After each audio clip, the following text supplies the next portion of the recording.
Hey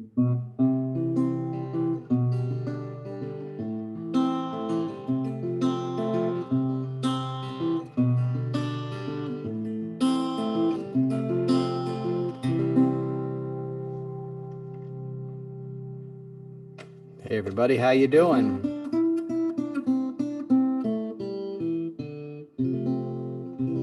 Welcome back to the Noel Casler podcast, episode 83. I'm thrilled to be back with you guys. I've missed you. It's been about a week. There's been a lot of exciting stuff going on, a lot of politics in the news, and I'm glad we can be back here and catch up. I'm thankful to all of you guys for all your nice comments. Also, all those folks who signed up for the Substack. I started that last week and many of you joined. I very much appreciate it.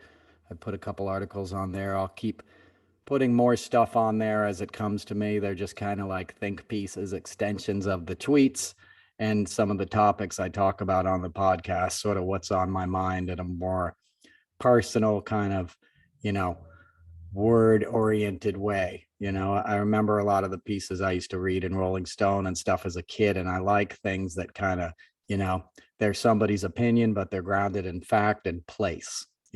So much of what's going on in this country, I feel like needs to be told on a personal level. That's why I went down to, Florida recently. I wanted to kind of be in the room and the market, the marketplace of this conflict that's happening in democracy, and my sort of take on the big picture. So I've begun to address those things. I'm just getting started on the Substack, but if you want to join, it's Noel Casler at Substack, and you can find the link on any of my social media outlets. So let's get into it. You guys know last week I got a call that when I was taping the show, I wasn't kidding. I said, that's the White House. I got to take this call. And I took the call. It had a great conversation with somebody down there and got invited down for a meeting that happened on Friday. And it was a briefing. It was a incredible experience. And I was honored to be asked to be there. And it was essentially a briefing with a lot of the policy directors in Biden's White House and a lot of the staff that, that try to shape the policy. And they're concerned that the story of all the wins and the sort of benefits that Biden's administration has given the American people, it's not getting told, right? It's getting drowned out. And we know that, right? I mean, he's reduced the deficit by half in 2 years. He's reduced unemployment, especially among, people of color, Blacks, Hispanic, Asians. They all have the record unemployment. We have record insurance, health insurance for American citizens. We have all this great stuff that's happening.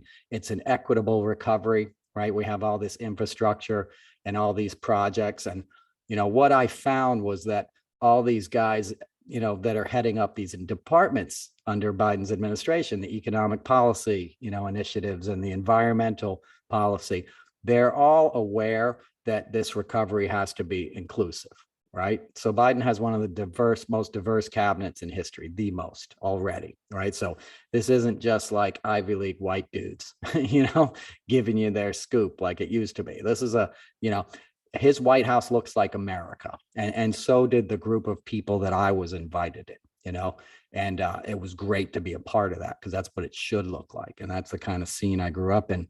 So I was happy to be there for that. But all these guys, and when they were laying out their points, would talk about how like the infrastructure planning for all these construction projects, these states, these funds are earmarked that they have to be diverse in their hiring. Right. So the money doesn't just get sent down to Louisiana and passed out amongst, some good old boys construction company who's only hiring, his cousin's friend. It's spreading the wealth around and it's integrating it into the communities and the sort of, more vulnerable minority oriented sectors that traditionally get overlooked, right, in economic policy and also, especially in Republican policy. So that was heartening. It was heartening to see that they understood the big picture, that there was a real human connection, between, the war on poverty, childhood poverty, right? And Biden's going after that. He's trying to put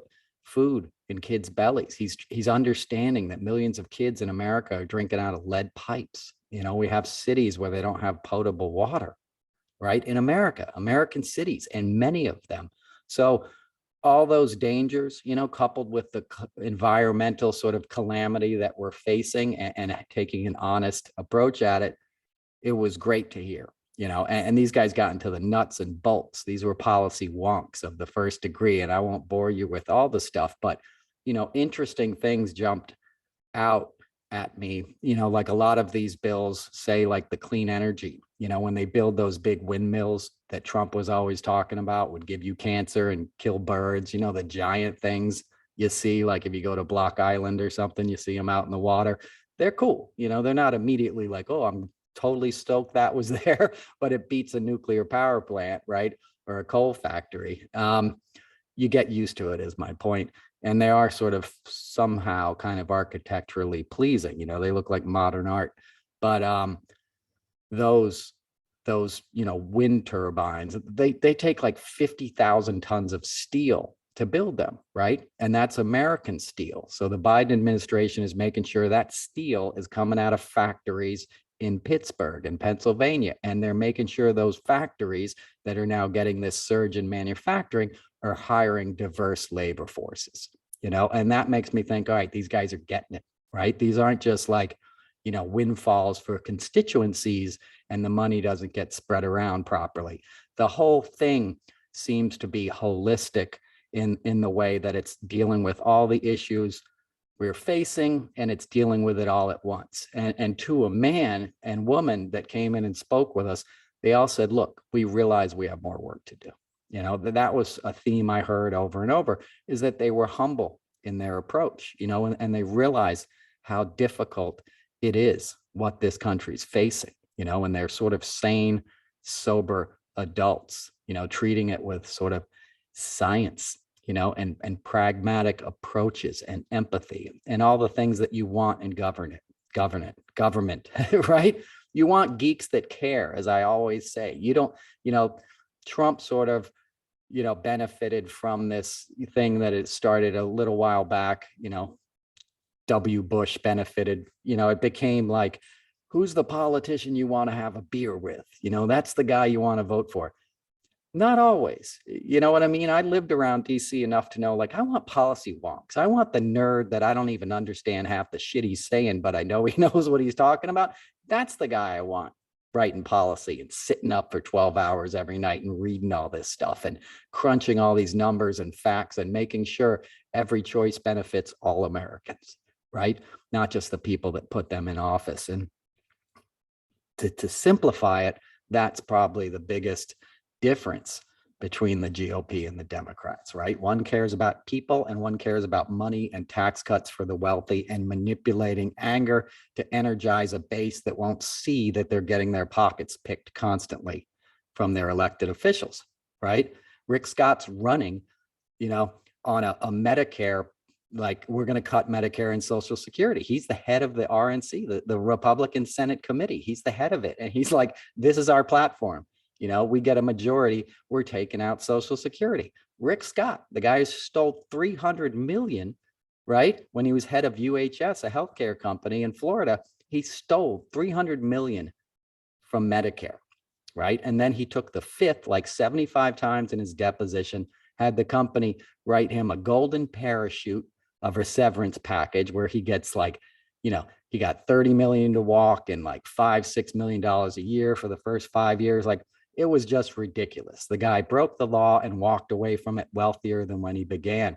That's a white boy problem, right? That ain't happening to a black man in America, right? Or a Latino or Hispanic man or an Asian man. It's happening to a rich white guy because his cronies aren't holding him accountable for stealing. And that's pretty much the philosophy of the GOP right now. Keep the dumb hordes that vote for us ginned up on guns and anti-Semitism and racism, and let the good old boys fill their pockets, right? That's Ron DeSantis's whole model, right? He held off COVID testing and providing vaccines to his people so he could get kickbacks from his buddies in Big Pharma, with monoclonal antibodies and stuff. I've gotten into all that in the past, Regeneron, You know, it's a Tarrytown, New York company. Okay. It's as blue state as it gets up here. Not really, but you know what I mean? The guy's screwing over the people of Florida to make money off the rich Yankees, you know, or get some of that rich Yankee money. So that's traditionally been the sort of GOP take on things, you know, and it's being answered. It's being answered with smart, energetic, young people, old people. You know, the one thing they got on Biden is that he's old. Well, you know what? So what? He's a little older. He's got experience, right? He started working on Capitol Hill in 1973. I was 3 years old, right? We all know his story. He had just lost his wife and his daughter in a car crash. His two sons were in the crash, you know, and he went to work every day, right? He took a train back to Delaware at night so his kids got tucked in. You know, that's a baller. He's got decades on Capitol Hill. That's good experience. I'm not hiring him to be a quarterback, right? I'm not asking him to run a marathon. And by those metrics, he's in pretty good shape for an older dude. But my point is, that's their big, you know, knock on him, is that he's older, as if Trump is some kind of spring chicken, you know? And like when I got sober, there, you know, I had a lot of places to choose from to get sobriety and a lot of meetings to go to, right? And there's young people's meetings in downtown New York City, and there's pretty girls, and, you know, it's all cool people and musicians. And then there was like older, more conservative meetings with dudes that had a long-term sobriety, men and women that had been there for a long time, 30, 40 years. They'd been through a lot. They had wisdom that was hard won, you know, and came from life experience, you know, and addiction is a deadly disease, right? You don't get it right, you're going to die. You know, you're going to relapse and die. So the people around you, you want to trust they really know what they're talking about and they give you good advice. So when I had that choice of what meeting to go to, I was like, I'm going to meetings with these older people. They got the wisdom. They've been through it before. I'm going to trust their advice, you know. And you can look at politics the same way, right? We're in a life and death situation. You know, we're in a life and death battle for democracy. If the other side wins, it's game over, not just for those entitlements, as they like to call them. And they say that like it's a smear. That's your money. You earn that money. You know, I've been working since I was 15 years old, 1985. I've been paying into Social Security. I'm 51 now. I might come looking for that money in the next, you know, 15 years or so. And I'd like to know it's there. And more importantly, I'd like to know it's there for you and the people that came before me, and that your Medicaid is there, and that you shouldn't have to worry about that stuff in your retirement and old age. It breaks my heart when I go into a CVS and I see like a dude who's obviously an octogenarian working a shift every day. You know, I get some of them do it, you know, to supplement their income, but you shouldn't have to do it in this country, right? And that stuff came out of the New Deal, right? That stuff came out of, you know, the stock market crash in 1929, which was Hubert Herver, you know, and the booming roaring 20s, which was the first sort of big case of trickle down economics, which the Republicans love to talk about. It didn't work, right? The economy crashed. And by 1933, people are living in their cars, driving around the country. Kids are in rags. Grown men are in lines for soup kitchens. Right? And FDR himself had grown up extremely wealthy, created the New Deal, social services, you know, packages designed to make sure you didn't fall below a certain line in American society, a certain level. You know, do you think the modern Republican Party would have voted for the New Deal? You know, they wouldn't have. They wouldn't have. They would have killed it. And we're in the same situation now, right? It's the same thing. Every single Republican voted against, you know, the American Renewal Act or whatever. I always get it wrong. I like to say Recovery Act, you know, but the big infrastructure spending bill, right? Somebody will put it in the chat. Every single Republican voted against it. ARP, you know, every single Republican voted against IRA, the, you know, Infrastructure or Inflation Reduction Act. They all voted against it, and they're tagging Biden with inflation, right? So they vote against all these social programs. They cut school lunches for children. They want to go after Social Security and Medicare, right? They never show up for these policies, and they vote no on these policies. And then they take credit for the largest as well, which is extremely annoying, you know, and we catch them doing it every day. Elise Stefanik just did it in upstate New York, District 21.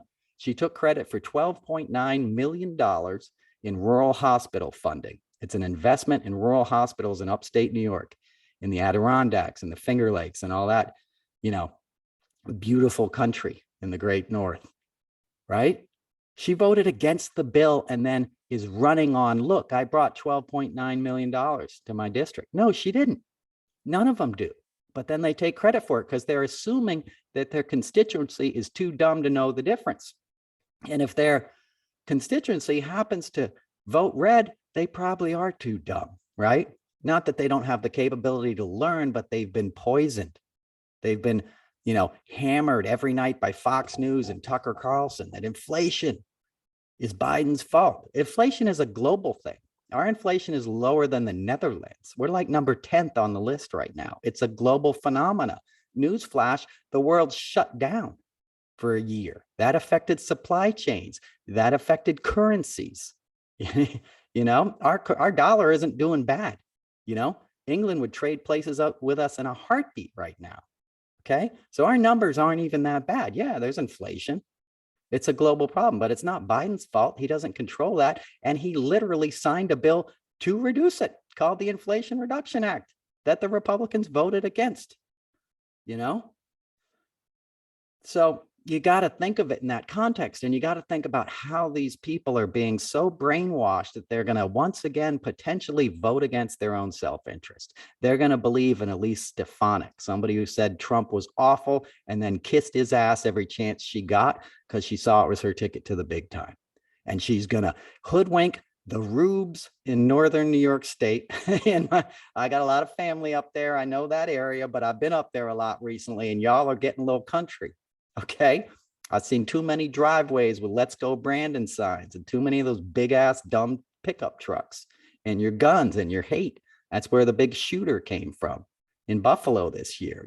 A white supremacist young man who's been raised on hate that's being funded by the GOP. Alex Jones and all this stuff. There's big money behind all this. These aren't outliers. These aren't just random wackos.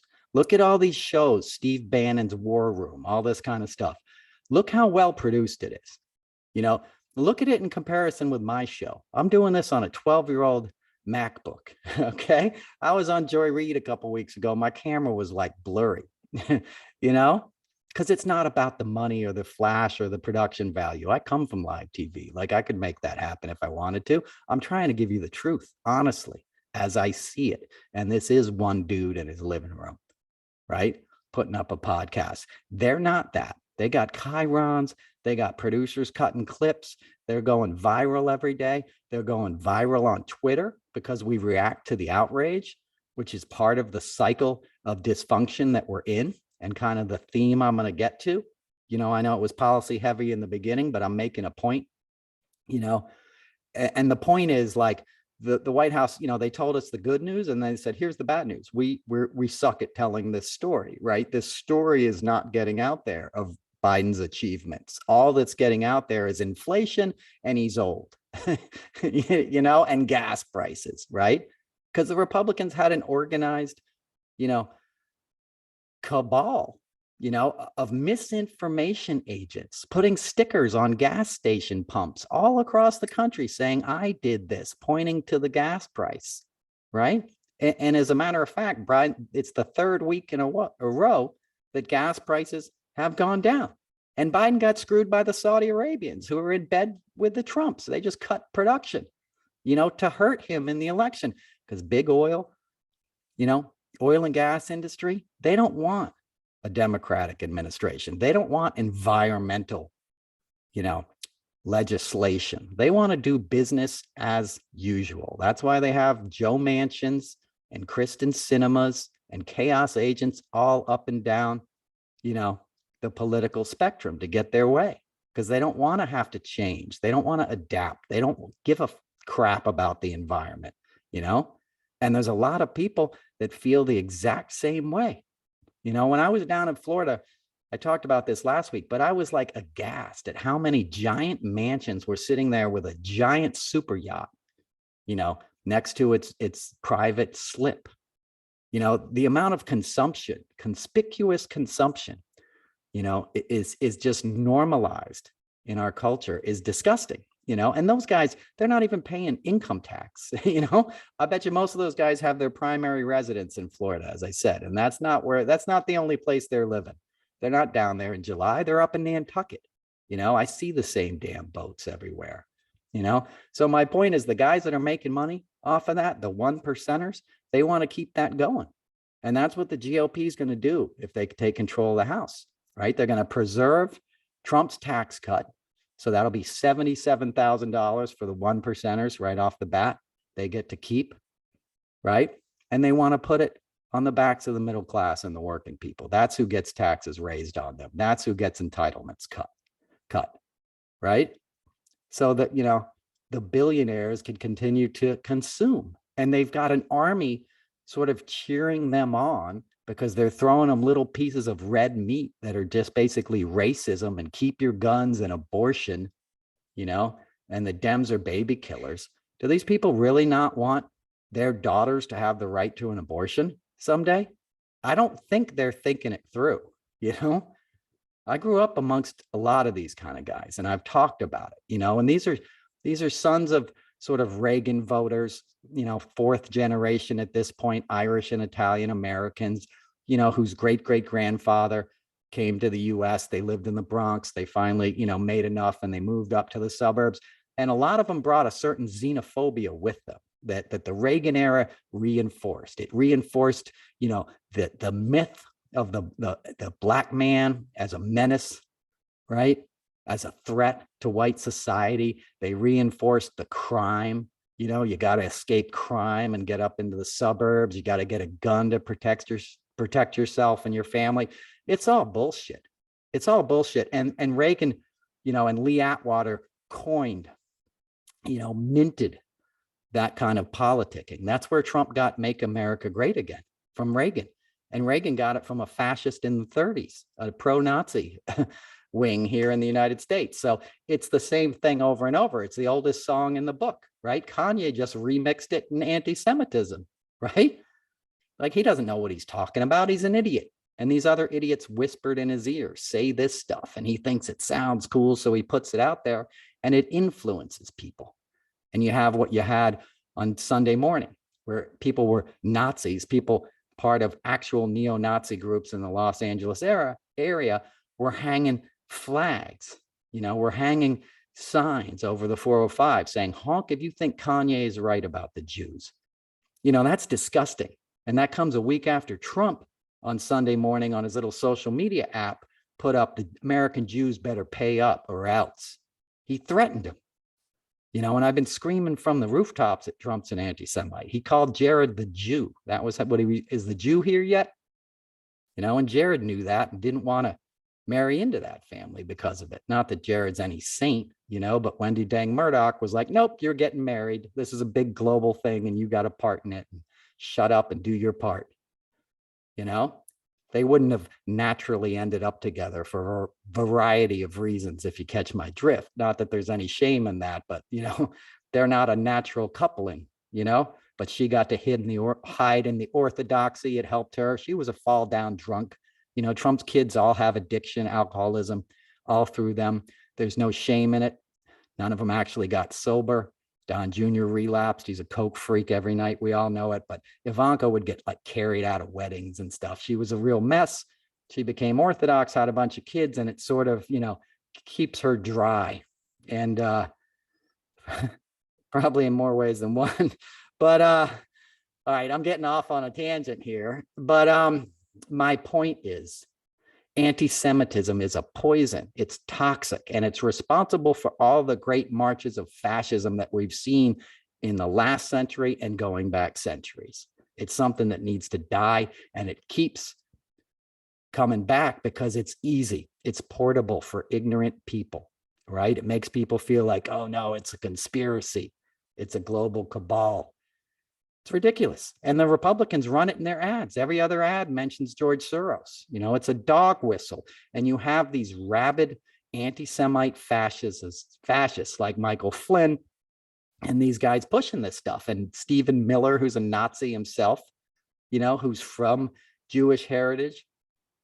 and locking up babies and stuff. So Kanye spews this stuff, last week or whenever. And now you see what you saw on Sunday. And thankfully it's Tuesday. I'm recording this, and Kanye's lost all his deals: Adidas, Balenciaga, CAA, his documentary, everything has gone up in flames, as it should. Because first of all, the guy's an idiot. He's always been an idiot. I know he has music that means a lot to people. I've watched his concerts many times. I've worked with him many times. He's always been such an insufferable asshole that it wasn't worth it. His talent did not outshine how difficult and disrespectful he was to both production crew and fellow artists in every instance. He was clearly mentally ill, and anybody who calls himself a genius, that's always a good red flag. There's a lot of artistry, and there are geniuses in hip hop, many of them. Kanye is not really one of them. Okay. It's like Trump doesn't drink. It's a self-propelled myth. Okay. So his myth has crumbled because he got pulled into that Trump world, and he got fed a bunch of, crazy talking points that he was just loopy and stupid enough to go out there and say. And now his world is falling apart, as it should be. There should be massive consequences, and he should never have a public stage again, period. Done. There's too many other talented people. There's brothers out there all over the country making beats in their bedrooms right now that would crush Kanye. I promise you that. And that's not just in hip hop, that's in rock and roll and whatever too. If you think that person you see up on the stage is so special, I promise you there's 100 dudes that can play guitar as good as that you never heard of, or write songs or sing. I've seen it. I've been in the business. I know it to be true. Okay. That's not to take anything away from the folks who make it. It just requires a lot of other things to make it. Luck being one of them, good PR being the other, industry behind you being the most important. And Kanye came around at a time where that still existed. People were still selling a lot of records, Def Jam, Universal. These guys got behind him, there's money to be made, but there's no money to be made anymore because it's a damaged product and he's done. And we won't even mention his ass again on here. But let's talk about the hate, right? Because the hate is what he was selling, because he saw it as another product. He saw it as a taboo subject like Yeezys, and the problem with this stuff is it spreads like wildfire because ignorant people latch onto it. Even if they don't know what it means, it feels taboo. It feels dangerous to say it. It's like the mentality of adolescent boys. And I was one of those. I was a stupid punk kid. I would say all kinds of dumb shit that I didn't know what I mean, that I didn't know what it meant because I heard other people say it. I was exposed to a lot of racist white people as a kid. It wasn't all egalitarian. My mom was a good dude, but she hung out with people that were good people, but in the 70s would make stupid jokes about blacks, would say awful things, and I would hear it, and once or twice I would repeat those things, and see the damage it caused when I said it to my friends and understand how wrong it was, and how ignorant the adults were around me that weren't even really adults. They're drunk 25-year-olds, those were adults in my childhood. My mom had me at 19, but you get my point, is that you get exposed to this, or you hear it on Fox News, or you hear it on a podcast or something, and then you think it's cute to go out and say it yourself without really seeing the full picture, without growing up enough to realize how wrong it is, how historical it is, how damaging it is, right? And sometimes you have to make those mistakes before you can become a true sort of ally, right? But sometimes you don't. Sometimes you like that, and sometimes you get benefits from the hate. So you stay in that world and your fear gets reinforced, right? And that's where we're at now. Now there's money in it, right? There wasn't a lot of money in being a racist dumbass when I was a kid, okay? There wasn't YouTube. There wasn't podcasts. If you walked around with a hood on your face, you were going to get your ass kicked if somebody found you. They hid. Now they don't have to hide. Now it's big business. Now you have Tucker Carlson, talking eugenics on Fox News every night, which came out of Yale University, by the way. Ron DeSantis, his alma mater, Brett, Kavanaugh, all these other wonderful people. Bill Clinton too, But my point is, that this sort of white nationalism has been married with big money, and people want in on it.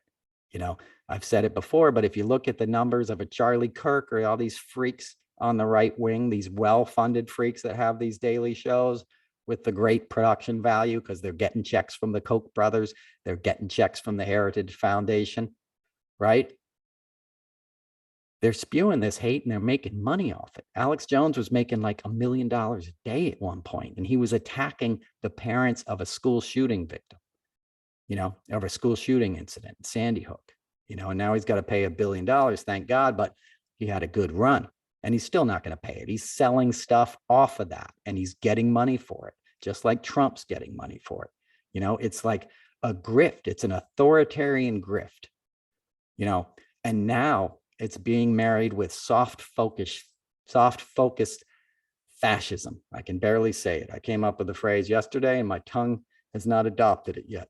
Soft focused fascism, the Carrie Lakes of the world, right? The Christy Nomes, the ones that look good and sound reasonable. They scare me the most. Ron DeSantis kind of scared me for a while until that debate last night. He just looked like a short circuiting robot. I don't know if you saw it. Charlie Crist literally, you know, handed him his fat ass. Okay. He could not answer questions. He like twerked, his face got all twitchy. I don't know what that dude was on, but it was not a well man. And it was not a tough guy. You know, all his commercials are like him looking like Top Gun, playing off his military service, which was, he was a JAG. You know, he helped them get out of torturing people, get out of trouble for torturing people. That's what he did, you know.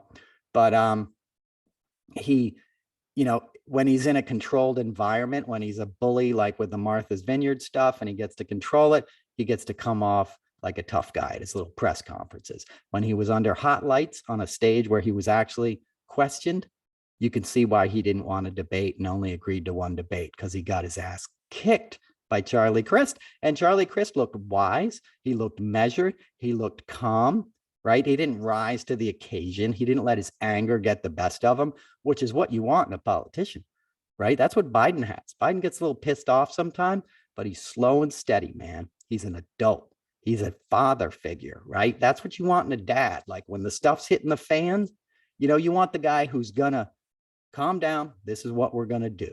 Just stay calm. Here's what we're doing, folks. We're gonna get through this. That's leadership, man. You know, I don't have that. I'd be freaking out and screaming. If I was on the stage with Ron DeSantis, I would not be as calm. I'd be screaming at his ass because I'm not ready, right? I'm not matured enough. And there's something about maturity. It's like I said, age breeds wisdom.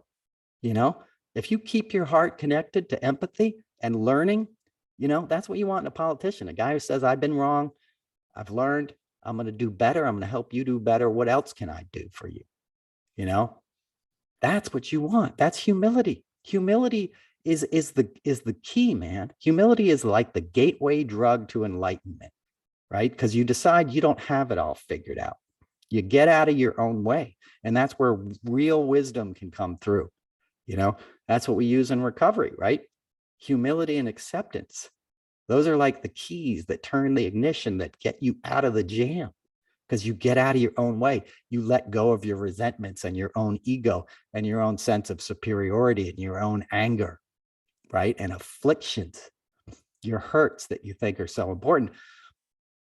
DeSantis looks like a guy roiling in his own pain, right? He looks like a deeply disturbed individual who's being motivated by sort of anger and greed, you know, and a quest to sort of have power over other people. You don't want those kind of people in public office. You don't want politicians that are posing with guns and smiling, as they often do, right? Every day I see another picture of Marjorie Taylor Greene holding up a big gun and smiling. I saw one of Kemp, or not Kemp, but who's the guy in Texas? Abbott, right? Holding a huge gun and smiling. That guy's had more mass shootings in his state than anybody else. He was holding like an M60 with a big beatific smile on his face. Like, why are you smiling, holding something that's only designed to take life? You know, even in the best circumstance, you should have some awe over the responsibility and the power of a tool like that, and knowing what it does. It ends the life of somebody or something that somebody else loved, whether it's your enemy or not. You're taking something off this earth. That's a kind of power that you want people using judiciously and soberly, understanding the weight of it, not smiling like it's a goddamn toy. It's not a toy. It's life and death. And it happened again yesterday. There's a shooting in St. Louis in an arts high school, visual and performing arts high school in St. Louis.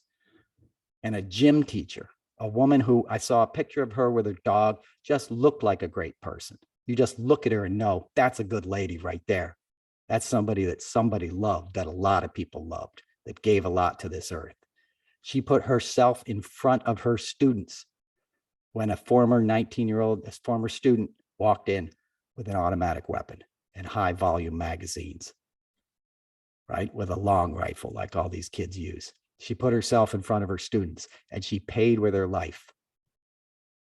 She woke up yesterday and went to school to teach our children and did not come home because she lives in a state where guns run rampant and Republicans are in control and they don't care.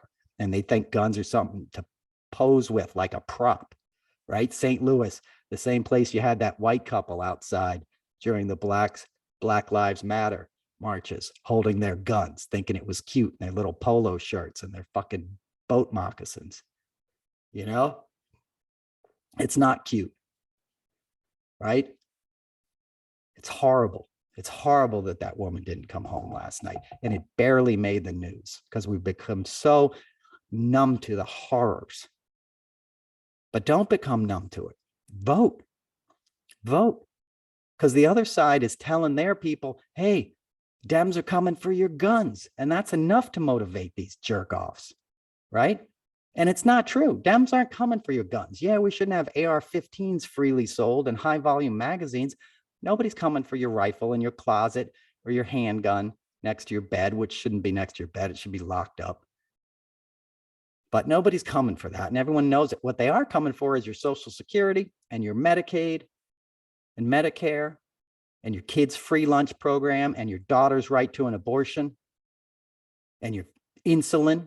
They're going to put the power to control drug prices back in the hands of the pharmaceutical industry. How do you think that's going to work out for you? How did it work out for West Virginians, right? And people with epilepsy when Joe Manchin's daughter raised the price of EpiPens 700%. And now people are paying, close to $1,000 for something that should be a nominal fee because you need it to live your life, just like insulin, where Trump, Biden's trying to make it $35 a pop. Republicans oppose it. They vote against it. They want the money to belong to the industries that pay them so they can have big boats and nice houses and live out in McLean. Well, the rest of the people suffer. That's what it is. It's a grift. The GOP is a grift machine that has found the perfect formula. It's found a way to gin up hate and resentment and anti-Semitism and marry it with these cultural issues like guns and abortions. And now you have Christianity at the point that it's like this, it's married with Trumpism. And every time he gives a speech like he did on Saturday night, they play QAnon music and they all put their hands in the air. I mean, this has already been dangerous for a while, but we're sailing into such uncharted territories. We're sailing into full cult-like, sort of fealty on the part of the GOP. And we have so much dark money in the process now and so many loud right-wing, media outlets that are poisoning the minds of voters. MSNBC did like a focus group, and you might have seen the video. It came out last night, and they talking to all these people in Pittsburgh, swing state voters, and they asked them about January 6th and the fact that Doug Mastriano was like on Capitol grounds. He breached the Capitol and took selfies of himself. And they're like, don't you think that's wrong? And they're like, well, he wasn't really in a bad part of the Capitol. And was it really worse than what Antifa did? And, the chick who got murdered was, she was really a martyr and she was unarmed and no cops died. And Elise, who was doing the interview, I can't think of her last name, Elise pushed back and said, no, a cop died. And they're like, he died of a heart attack at the hospital. It was later.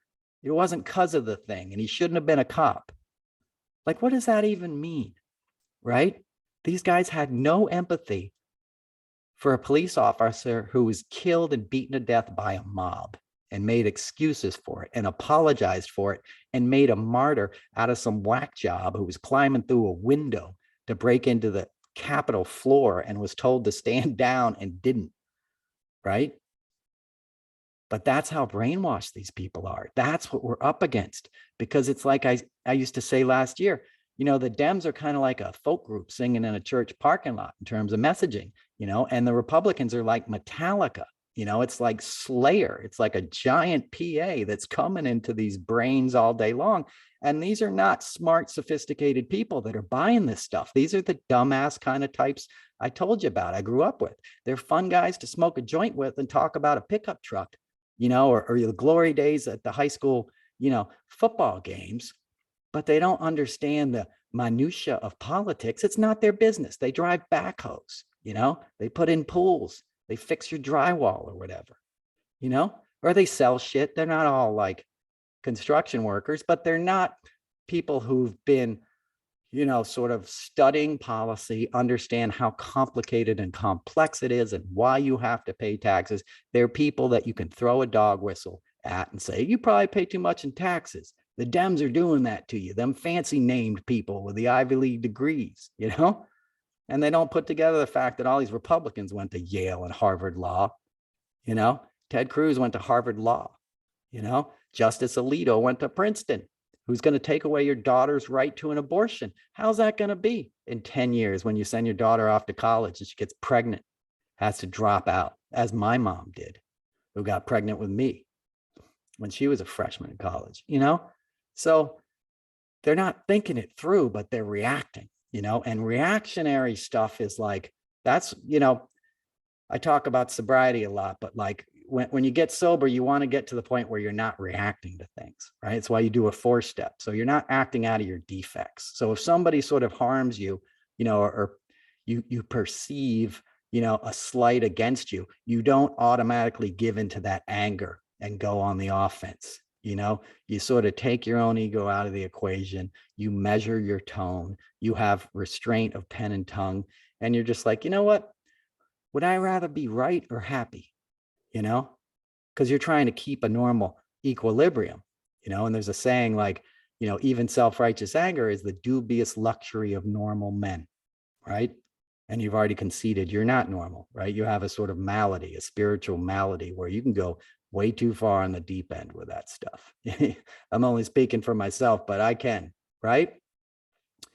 So you pull back and you try to see the big picture, and most importantly, you try to see your own part in things, right? Well, how was I wrong? How did I contribute to this situation? Because that's the only thing you can really change. The only thing you really control in this life is how you react to things, right? You can't control what happens. You can control your intentions and the next right action, right? You can control the avenue with which you sort of seek the wisdom to do the next right thing when something happens to you, and that's a key spiritual sort of tool and lesson, right? They talked about that in the Bible, the Jesus dude, right? Turn the other cheek. What he was talking about was a spiritual principle, forgiveness, humility. It doesn't mean be a victim, right? But it means like sort of take the high road. And that's not always the case. This gets dicey. I don't mean when they go low, we go high kind of. That was good advice for a while. We need to start slinging some mud back ourselves. But the larger spiritual point, like reacting from a place of love and compassion and empathy and understanding that the person who wronged you is sick and suffering themselves, right? They don't yet have the wisdom that you've been blessed with in many ways, and if you react to it in a different way, sometimes you shift the whole narrative, and that other person sees something differently, and then they see the humanity in you, and you sort of make amends and you come to a common ground. And when you do things like that, you build real bridges and real understanding, and you make it a better place. That's why all the great, movements, Gandhi, Martin Luther King, right? This was nonviolence. This wasn't nonviolence because these guys weren't badasses. These were badass, brave men, you know, showing that love was the ultimate way to go, that nonviolence and love was the ultimate spiritual principle, and that the arc of the moral universe would always bend towards justice. It just takes a long time, right? And who has the courage to walk that walk?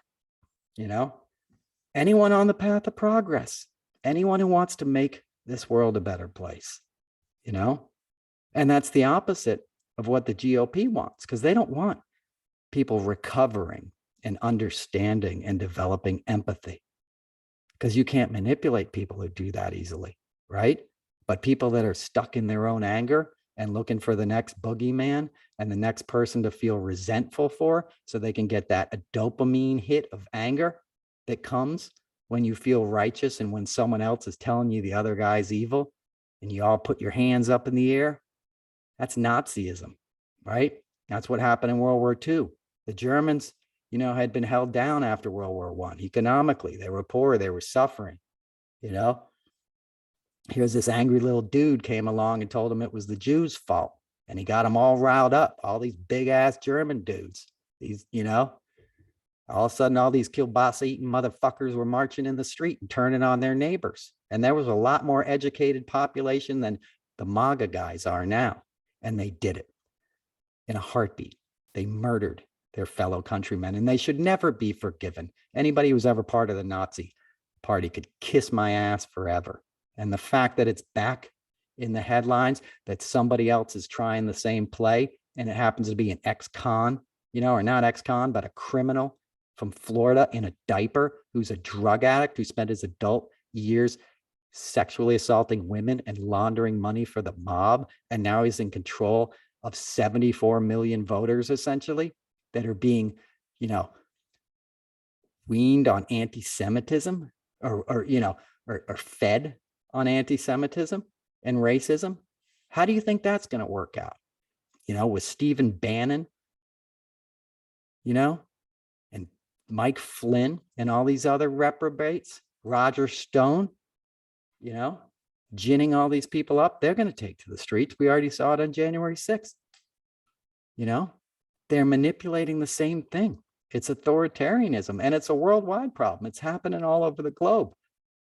I'm not saying it to bum you out. I'm saying it because we always have to react from the place of empathy, right? From nonviolence, from taking the high road, because the spirit is on our side. Love is on our side. Love always wins. Progress will win. It is a new day in America. They're the last bastion of hate, and they're holding on with their fingernails because they know it's all over with the changing demographic, and they've done nothing to rise and meet the occasion, right? They've been all white supremacy, all kicking the money back up top to the corporations and the wealthy 1%, and giving the rubes some hate and a big pickup truck and the promise of an AR-15 and waving a fucking flag on the 4th of July, right? And they're doing it for some orange clown who just got like his 8th subpoena in the last week, who has to give his DNA, you know, in a rape case, which he's 100% committed. He's raped 2 people that I know, okay? And I've heard about 20 or 30 others. It was well known. He was a rich white guy. He had ex-cops on his payroll, so he got away with it. But he's a rapist, first and foremost, right? That guy's the leader of a party, completely without morality. He's cheating on his wife right now with the Alina Hobbs lawyer. Have you seen these pictures in the last 2 days? She's his new Melania, showing up at him with her breast popping out of her shirt. It's disgusting. You know, it's a disgusting human being. He's everything Christians have always preached against. And somehow he's married to Christian extremism now. And they're having rallies every weekend, you know, and they're having Marjorie Taylor Greene and all these grizzled, gnarled freaks coming out of the woodwork, right? And then, as I said before, you have the soft focus fascism, which is now like the 2.0 version of this. And what has me concerned, right? Because the Carrie Lake lady has said she's already not accepting the results in Arizona, right? And she's like, I'm going to be governor for life now. I'm going to be governor in 8 years. She's coming with that same delusional hypocrisy, and she's in a state that eats that kind of stuff up. You know, Arizona is like a mecca for whack jobs that want to have a bunch of guns and live on a compound. Nazis and Aryans and all these freaks, you know, and they're standing in front of ballot drop boxes in masks with guns, intimidating voters, Latino voters, you know. It's scary. And you have a Justice Department that promised to protect voters' rights in free and fair elections. And they're coming out yesterday with a press conference on China.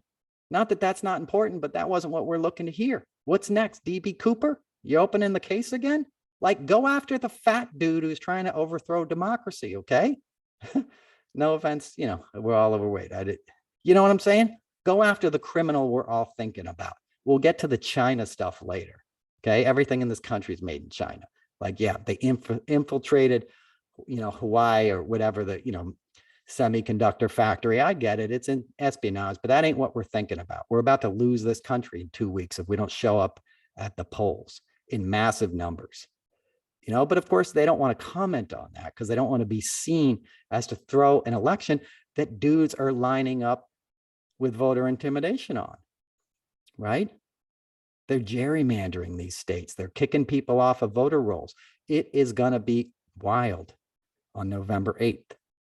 And don't let that scare you away. Let it, you know, embolden you. Grab a neighbor, grab a friend, make sure everyone you know votes. When you walk into a store, you know, ask the hourly worker, you know, when you go in to buy a sweater, like, hey, you voting next Tuesday?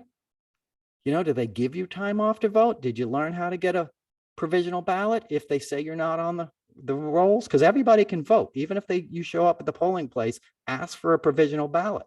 It's your right. And it's the most important right you have. And it's one you may not always have if you don't vote in this next election. You know, it's never been more important in my lifetime. You know, I'm 51. You know, if anything, if I came away from anything from the White House, it was that. You know, it was like being on an episode of the West Wing too, y'all. Like, I mean, I got to go to Second Gentleman Douglas Emhoff's office, and he's got this cool like patio. He's in the old executive office building, which overlooks the West Wing. And I stood outside on the patio with him and Ron Klain, you know, the White House chief of staff, you know, and looked at the Washington Monument off in the distance and looked at the White House below. And Vice President Harris came out while I was standing there, got in her SUV to go off to a Diwali celebration, which is wonderful, right? And happy Diwali to anyone who celebrates. I love Hindu path of devotion and all that kind of stuff. Amma has been one of my major mentors in life. So I love all that stuff. But I love that it was diverse and multicultural, because that's the promise of this country. That's the DC I grew up in PG County, right? Before I moved to upstate New York in 1985, 84, the last day in 1984 to be correct, New Year's Eve. You know, I lived in a multicultural environment outside of DC, you know, and we'd take field trips to the White House, you know, and we'd see all these big buildings and these lofty ideas, you know, of what this country could be and what democracy stood for. And then I saw Reagan, you know, I saw a guy come in, declare war on the poor, declare war on kids like myself, cut a free lunch program, cut the school lunch program. You know, I felt there was results. And then I came up to New York with the guys that I just described, you know, that are living in houses in the suburbs, and all they're talking about, you know, is the others, because they're hearing it at the kitchen tables at their parents' house. You know, black guys are bad, they're stealing stuff, and they're freeloaders, and unions are bad, and all this kind of just sort of libertarian, dumbass, white resentment stuff that's always been around, that's now in the mainstream. And I remember the difference. You know, it's like these kids have everything and they're only holding on to resentment, where the kids who had very little were holding on to hope. You know, maybe that's the difference. You know, when you don't have a lot, you have the future, you have hope. And that's what our government represented. And that's what I felt when I stood on that balcony. It was a beautiful fall day, crisp air, you know, a big challenge to show up there for me, right? You know, as cool as it is to do something like that, when you get asked for something like that, there's nerves, man. I'm still recovering alcoholic. I'm still like coming at things from feeling like not worthy, or what am I doing here? And there I am, you know, standing next to the White House, being asked to help deliver a message if I can. being shown, here's the information we have. If this helps you connect with your listeners and your viewers, help us, because we think this is a positive story, and we were already on the same page. It's not like they're giving me talking points I don't have. They were just, here, if we can help you, with anything, let us help you, because we're all in this together. And that is the message, right? We are all in this together, right? And we want policies that lift all boats, right? We don't want to exclude people from the American dream, because it never works out when you do that. You end up where we are now. But if we all move forward together, it's wonderful. And standing there reminded me of, the Obama administration and the story I've told. You guys saw me live. This story, standing there on the steps of the Lincoln Memorial, with President-elect Obama and his beautiful family sitting behind me, and looking out at the mall and seeing as far as the eye could see, a ton of people who'd showed up in 10-degree weather to watch this country make good on a promise, that it could be inclusive, that we could have our first Black president, that we could be all be a part of this democracy, and I was standing there, and I looked to the left of me, and there was Sharon Stone, right, from Basic Instinct, and I was like, damn, Sharon Stone. And then I looked to the right of me, and it was David Axelrod, and I turned to David and I said, hey man, I just want to thank you for your part in all this, and he took my hand and he put his other arm on my shoulder, and he goes, do me a favor, turn around. And he turned me around, and we both faced the mall. And we were looking at like 2 million people going all the way back to the Capitol, the largest sea of people I've ever seen. And he said to me, he goes, I didn't do it, they did. And he pointed out at the people, and I got goosebumps. I got total goosebumps. It's like being in the West Wing, because I could feel what democracy is in action, and you can't stop that, right? As like Henry Miller said, a billion men seeking peace cannot be enslaved, right? We got the numbers, man. We got the spirit. Let's do it. Let's use it. It is our power. Do not be cowed. Show up and vote on November 8th. Let's make it happen. All right. All right. I hope that wasn't too much of a rant. I wanted to get back with you guys. I'll give you some celebrity stories next time. Yeah, that's celebrity stuff. White House, right? I'm representing. And listen, listeners, you guys were all there with me. I would not have been there without this podcast, without all of you guys that follow me on Twitter. I was very aware of that. And that's why I suited up and showed up, because I wasn't walking in there alone. I was walking in there as the kid of a single mom who struggled in her life, who overcame her problems and addictions, as a man myself who struggled, walked in there sober, head up, trying to show up and do what I can. And you guys came there with me. I wouldn't have been able to do it without you. And, happy to share any of it. I got some cool pics too. I didn't put them all over Twitter, but man, I got some. I'll start dropping them maybe on the Substack. And check out the Substack. It's Noel Casler. If you like this podcast, the Substack is basically a way to support the podcast if you feel like you want to. It's always going to be free. There's no commercials, any of that stuff, no subscriptions, on the podcast or any of my content. If you want to say thanks or you want to support it, that's the way. The Substack. It's $12 a month, $120 a year. I'm going to always be writing stuff on it. It'll get better as it goes. But, thanks for being along for the ride. Thanks for listening. I love you guys. We're going to do this. I promise. Get out and vote. We're going to be partying in December or in November, mid-November. And that's it. Thanks for listening. This is episode 83 of the Noel Casler podcast. Until next week. Well, let me say one more thing. I'm going to take a road trip. I did Florida. I did DC last week. I'm going to go to Pennsylvania, and I'm going to go to Virginia. I want to go to some of these battleground states and try and talk to these people. And I'll put some of that in the Substack. I'll make some car rants and some videos, but I got to get out there in the mix. I got to feel like engaging with people and trying to change hearts and minds, because that's how we really do this. It's door to door, man, neighbor to neighbor.